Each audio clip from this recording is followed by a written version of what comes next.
I know it's when people talk about the story of Jesus, especially during Christmas time, they talk about how the angel visited Mary, how the angel visited Joseph, but they missing the beginning of the play.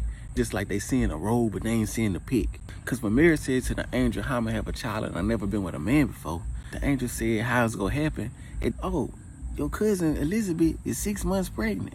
What in the world Elizabeth being 6 months pregnant have to do with Mary believing that she gonna have a child? So we gotta run it back 6 months before. Now that same angel visited Zechariah, Elizabeth's husband.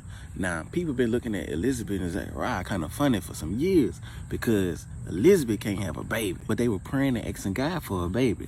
Now in God's eyes, they were blameless. That's what the Bible says. They ain't perfect, but they was blameless. But the people in the city, they ain't see it like that because they see a priest and his wife can't have a baby. And that was big back in those days because as a priest, you're supposed to obey the laws. And the law says be fruitful and multiply.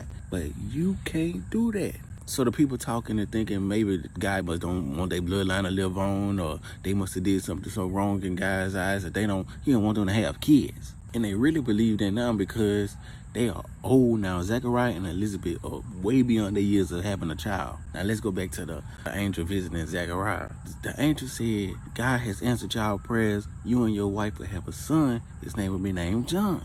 No, Zechariah say, like, man, I'm old and my wife is way beyond her years of having a child. Like, come on now, be for real. The angel say, just because of your unbelief, and I stand in the presence of God. So it's basically like you telling God what he can't do. And I just told you what he gonna do. You will not talk until that baby is born. All right, let's fast forward. Mary went to go visit Elizabeth, which was good because Elizabeth's husband can't talk. So before Jesus was born, we learned this right here. God might not come when you want him, but he's always on time. Always on time.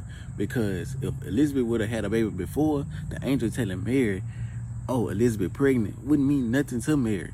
But because Elizabeth and her old man having a baby at an old age, there was enough proof for Mary to trust and believe what God is about to do. Secondly, do not doubt God. God does not live in time. We do. Zechariah talking about we old. Man, God say he gonna do something, he gonna do it. Don't worry about who, what, when, where, why, how.